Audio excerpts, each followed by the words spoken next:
Hey horror fans, once again, it's the Horror Miser Monty G, and this time I'm doing another video tag. I was tagged by my good friend Kweeny Todd, and it's time to do one of her favorite of horror creatures, werewolves, as I will now do my werewolf tag. Ow! Now, Kweeny Todd, obviously, if you don't know her, she's a horror fan just like myself. She has her own channel. I'll leave a link in the description for her, so please show her some love. She's a very great woman. She loves horror, and obviously, werewolves are her favorite horror creature. In celebration of her birthday month, it's her birthday this month, she decided to do a werewolf video tag, and of course, she tagged me, yours truly. And so now I'm going to do my werewolf tag, and here we go with question number 1. Now, question number 1 of the werewolf tag states, what is your favorite werewolf film and why? Interesting. Now, I do love werewolves. I've seen a lot of werewolf movies in my time right now, but obviously my favorite werewolf film and why obviously has to be The Howling. Now, why The Howling? Well, I actually went to the movie theaters when The Howling came out back in the 80s, I believe 1980, and there wasn't a werewolf picture like The Howling when this first came out. The amazing transformation scene, how the setup of The Howling was, and how great the special effects were, but that transformation scene really took the werewolf genre to another level because you can't get a better transformation scene other than The Howling. And that's why that started the resurgence of werewolves in horror because of The Howling. Yeah, there are other good horror, not horror, there are other good, decent werewolf movies such as The American Werewolf in London, Ginger Snaps, I believe Bad Moon, if I got that correctly, and of course, obviously, the Lycans in the Underworld series. But as far as my favorite werewolf film, it's going to be The Howling. On to question number 2. Now, question number 2 states, are werewolves better than vampires? Very interesting question. Very interesting question. Now, werewolves, if you follow the standard methods of werewolves, only transform 3 nights of the full moon, and they are ferocious. They kill without random. They don't care who their victims are. And they're very fascinating creatures, to be honest. And yeah, they can, I believe, at those 3 nights of the full moon, based upon the typical werewolf legends, yeah, they can be better than vampires. Unfortunately, after that, they're basically human. Basically human. Now, again, if you follow the werewolf pattern, obviously the only way they can be killed is with a silver bullet. So if you kill them normally, they won't die. This has been, actually, there is a good example of this, of a nice horror picture, nice campy horror picture called The Monster Squad, where the werewolf was blown up by dynamite, but because of his mystical vitality, he actually, even though he was blown to smithereens, because he wasn't killed by a silver bullet, his body reconstituted and he came back to life. But unfortunately, I gotta go with vampires. Outside of the 3 nights of the full moon, vampires can do anything they want. They can sleep all day, party all night. They are not limited in, as far as the 3 nights of full, they're not limited, other than they have to stay out of sunlight. And yeah, no, of course, obviously, if you're talking about other werewolf legends, like in The Howling, or in the Underworld series, or even that stupid-ass Twilight crap, they can transform at any time. So if the werewolves are like those werewolves in those aforementioned movies, then I would pick werewolves. But other than that, I pick vampires. Yeah, and not because I love vampires, just the fact that outside of the 3 nights of the full moon, vampires are better. Question number 3 states, name the most brutal scene you watched in a werewolf film. Now, there was a movie called Dog Soldiers that was directed by Neil Marshall. I believe I got his name right, who actually did the Descent movies. And one of his earlier films was Dog Soldiers. And I'm pretty sure a lot of people have mentioned this in their tags too. Those werewolves were vicious, and they went up against highly trained soldiers. And the soldiers stood no chance against these soldiers. There's a scene where I believe it's Sean Pertwee's character. I believe that he's in this film. He gets ripped open and he gets gutted, and his guts start spilling out, and they actually show it.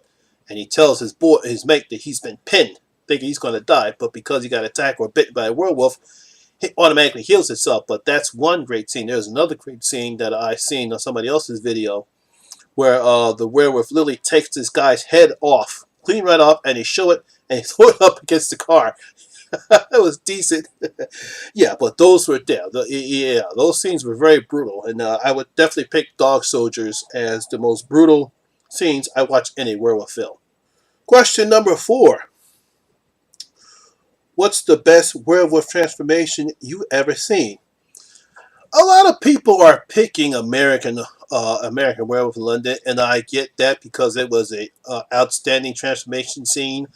Seeing the main character's transformation, his hands elongate, and the pain that he's suffering through because it hurts like hell. But I don't think you would have that transformation scene if it wasn't for the transformation scene in The Howling. Again, that was fascinating.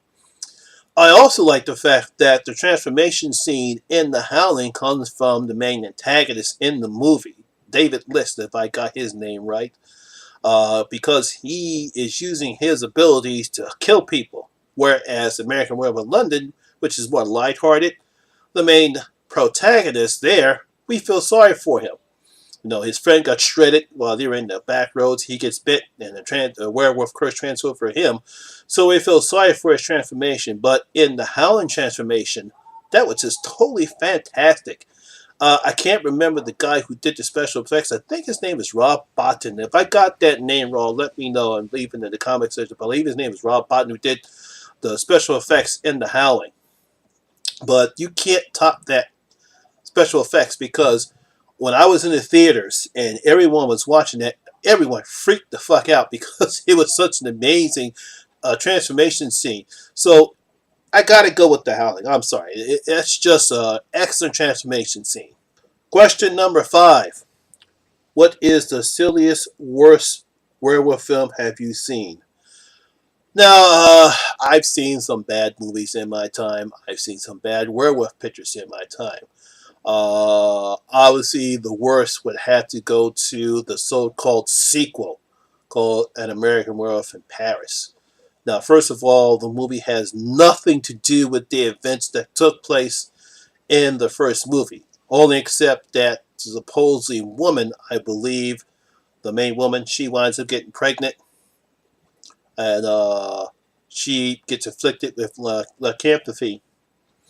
I think I pronounced that right. I believe that's the only thing that's linked these two together. It was a terrible movie. The special effects weren't good. The story was stupid. They tried to do the same thing, same comedic elements in this film as they did in The American Werewolf in London, where they had the dead people still alive because they were stuck in limbo, and they tried their best to do it, but it just wasn't the same. Which is a very poor attempt in the sequel. So for me, it's going to be An American Werewolf in Paris as the silliest werewolf film I've ever seen. I'm pretty sure there's others out there, but I have not seen Wolf Cop. I have not seen Teen Wolf. I haven't seen Teen Wolf. Never saw Teen Wolf. Really had no interest in seeing Teen Wolf, even though a lot of people do love that film. But yeah, I have to go with American Werewolf in Paris. Question number 6. What was your first werewolf film? Oh, that's obviously, hey, I'm a Universal Monsters guy, so I would say the first werewolf film I saw was The Wolfman. There's no bones about it. Yeah, I think I saw that maybe about a couple weeks, maybe a month after I saw The Mummy. No, same age. The Mummy, the Wolf. I think I had seen The Mummy. Then I saw Frankenstein, and then I saw The Wolfman. I think that's how they ordered it in. Now, of course, I love Lon Chaney Jr. He was an excellent character. I love this character. I love the transformation in the film, even though the practical effects were pretty good at that time, because even though he really doesn't they don't show him killing people, that he chokes them, there's no blood, but just the atmosphere, Lon Chaney's performance, and the makeup effects that they did for him were outstanding at that time. It really made the movie real creepy, and you felt sorry for his character. And unfortunately, they really did an injustice with the remake that starred Benicio del Toro. Again, what is this with this CGI crap? I mean, come on now. You could have done it with practical effects. It does work. But I guess because they want the transformation to look quicker and be faster, I guess this is why they did it with CGI. But hey, look, if Lon Chaney's transformations in the original Mummy is better than the transformation scenes in the remake, then obviously something is wrong. Okay, but yeah, my first werewolf film is The Wolfman. Now, the final question, question number 7 in the tag reads, what is your favorite werewolf oh boy. What is your favorite werewolf legend? Historical tales count 2. Now, I actually had to take some time to look this up because there are plenty of werewolf legends and mythos. I found this one particularly interesting because it deals with Norse mythology. And a lot of people are not familiar with Norse mythology as they are with Greek mythology. But this story, which is called, I think I pronounced this correctly, the Volsunga Saga, about a story of a father and son called Sigmund and Sin. They were wandering the woods, and they came upon this hut where they found 2 spellbound wolf pelts. According to the saga, if you put on the pelt, it will either turn a man into a wolf and will possess the power, cunningness, and valor of wolves. But the pelt could only be taken off after every 10th day. Having put on the pelts, Sigmund and his son turned into wolves and began wandering the forest together.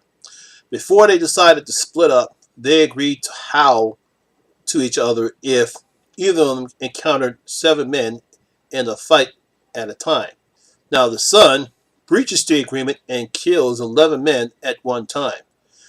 Angry, Sigmund fatally injures his son, but then a raven, the messenger of Odin, brings him a healing leaf to place in Sid's wound.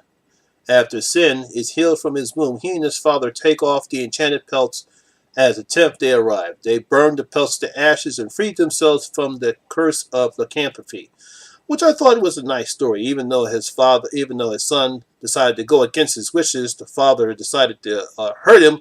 But Odin sent down his bird, healed him up. They did the right thing and burnt the pelts. So I thought that was a nice, fascinating story because as much as we know about Greek mythology, a lot of people don't know about Norse mythology. Now, I'm pretty sure you probably wonder, Monty G, what the hell is Norse mythology? If you know it, then you know that's Asgard, Thor, Loki, the Marvel guys. That's the best way I can explain it. Yeah, but that's all. That's where it's all based upon Norse mythology. So I actually thought it was a nice werewolf legend story. Well, that's my video for today. That's my horror tag. I want to thank Kweeny Todd for tagging me. And I actually was going to tag Lisa from Lisa Loves and Random Horror. Random Ross from Random Horror. I was going to tag them, but unfortunately they already did their videos.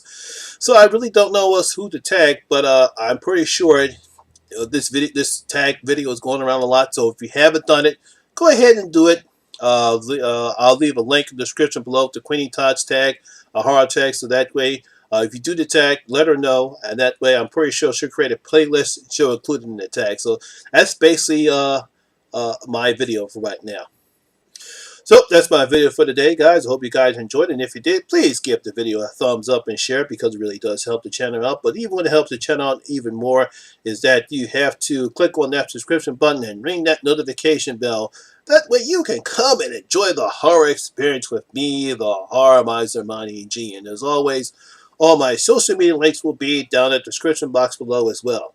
Once again, my name is Lamont Smith, better known as the Horror Miser Monty G, and always remember, horror rules. That's for you, Queenie.